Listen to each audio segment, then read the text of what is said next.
नमस्कार दोस्तों, सावन का पावन महीना प्रारंभ हो चुका है। आज के हमारे इस वीडियो में हम आपके लिए सावन माह के प्रथम सोमवार की पौराणिक कथा लेकर आए हैं। एक समय की बात है, अमरपुर नामक एक नगर में एक साहूकार था जो भगवान शिव का अनन्य भक्त था। उसके पास धन धान्य किसी भी चीज़ की कमी नहीं थी, लेकिन उसकी कोई संतान नहीं थी और वह इसी कामना को लेकर रोज शिव जी के मंदिर जाकर दीपक जलाता था। उसके इस भक्ति भाव को देखकर एक दिन माता पार्वती जी ने शिव जी से कहा कि प्रभु, यह साहूकार आपका अनन्य भक्त है, इसको किसी बात का कष्ट है तो आपको उसे अवश्य दूर करना चाहिए। शिव जी बोले, हे पार्वती, इस साहूकार के पास पुत्र नहीं है, यह इसी से दुखी रहता है। माता पार्वती कहती हैं, हे ईश्वर, कृपा करके इसे पुत्र का वरदान दे दीजिए। तब भोलेनाथ ने कहा, हे पार्वती, साहूकार के भाग्य में पुत्र का योग्य नहीं है। ऐसे में अगर इसे पुत्र प्राप्ति वरदान मिल भी गया तो वह केवल 12 वर्ष की आयु तक ही जीवित रहेगा। यह सुनने के बाद भी माता पार्वती ने कहा, हे प्रभु, आपको इस साहूकार को पुत्र का वरदान देना ही होगा, अन्यथा भक्त क्यों आपकी सेवा पूजा करेंगे। माता के बार बार कहने से भोलेनाथ ने साहूकार को पुत्र का वरदान दिया, लेकिन यह भी कहा कि वह केवल 12 वर्ष तक ही जीवित रहेगा। साहूकार यह सारी बातें सुन रहा था, इसलिए उसे न तो खुशी हुई और न ही दुख। वह पहले की तरह भोलेनाथ की पूजा अर्चना करता रहा।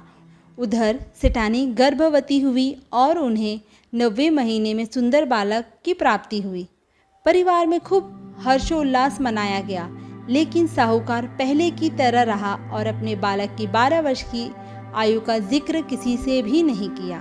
जब बालक 11 वर्ष की आयु का हो गया तो एक दिन साहूकार की सेठानी ने बालक के विवाह के लिए कहा, तो साहूकार ने कहा कि वह अभी बालक को पढ़ने के लिए काशी जी भेजेगा। इसके बाद उसने बालक के मामा जी को बुलाया और कहा कि इसे काशी पढ़ने ले जाओ और रास्ते में जिस भी स्थान पर रुकना वहाँ यज्ञ करते और ब्राह्मणों को भोजन कराते हुए आगे बढ़ना। उन्होंने भी इसी तरह करते हुए जा रहे थे कि रास्ते में एक राजकुमारी का विवाह था। जिससे उसका विवाह होना था वह एक आंख से काना था।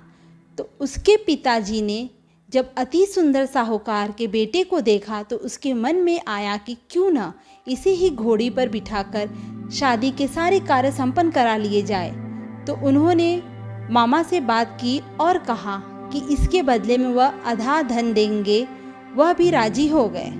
इसके बाद साहूकार का बेटा विवाह की बेदी पर बैठा और जब विवाह कार्य संपन्न हो गया तो जाने से पहले उसने राजकुमारी की चुनरी के पल्ले पर लिखा कि तेरा विवाह तो मेरे साथ हुआ, लेकिन जिस राजकुमार के साथ भेजेंगे वह तो एक आंख का काना है। इसके बाद वह अपने मामा के साथ काशी के लिए चला गया। उधर जब राजकुमारी ने अपनी चुनरी पर यह लिखा हुआ पाया तो उसने राजकुमार के साथ जाने से मना कर दिया। तो राजा ने भी अपनी पुत्री को बारात के साथ विदा नहीं किया। बारात वापस लौट गई। उधर मामा और भांजे काशी जी पहुंच गए थे। एक दिन जब मामा ने यज्ञ रचा रखा था और भांजा बहुत देर तक बाहर नहीं आया तो मामा ने अंदर जाकर देखा तो भांजे के प्राण निकल चुके थे। वह बहुत परेशान हुए, लेकिन सोचा कि अभी रोना पीटना मचाया तो ब्राह्मण चले जाएंगे और यज्ञ का कार्य अधूरा रह जाएगा। जब यज्ञ संपन्न हुआ तो मामा ने रोना पीटना शुरू किया। उसी समय शिव पार्वती उधर से जा रहे थे तो माता पार्वती जी ने शिव जी से पूछा, हे प्रभु, यह कौन रो रहा है। तभी उन्हें पता चला कि यह तो भोलेनाथ के आशीर्वाद से जन्मा साहूकार का पुत्र है।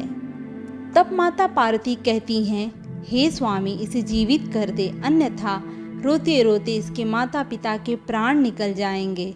तब भोलेनाथ ने कहा, हे पार्वती, इसकी आयु इतनी ही थी सो वह भोग चुका, लेकिन माँ के बार बार आग्रह करने पर भोलेनाथ ने उसे जीवित कर दिया। लड़का ओम नमः शिवाय करते हुए जी उठा और मामा भांजे दोनों ने ईश्वर को धन्यवाद दिया और अपनी नगरी की ओर लौटे। रास्ते में वही नगर पड़ा और राजकुमारी ने उन्हें पहचान लिया। तब राजा ने राजकुमारी को साहूकार के बेटे के साथ बहुत सारे धन्य धान्य के साथ विदा किया।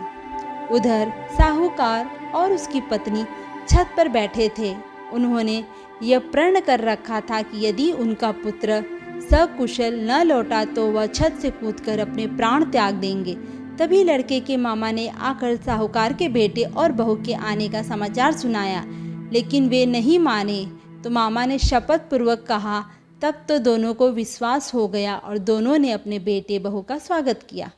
उसी रात साहूकार को स्वप्न में शिवजी ने दर्शन दिया और कहा कि तुम्हारे पूजन से मैं प्रसन्न हुआ। इसी प्रकार जो भी व्यक्ति इस कथा को पढ़ेगा या सुनेगा उसके समस्त दुख दूर हो जाएंगे और मनोवांछित सभी कामनाओं की पूर्ति होगी।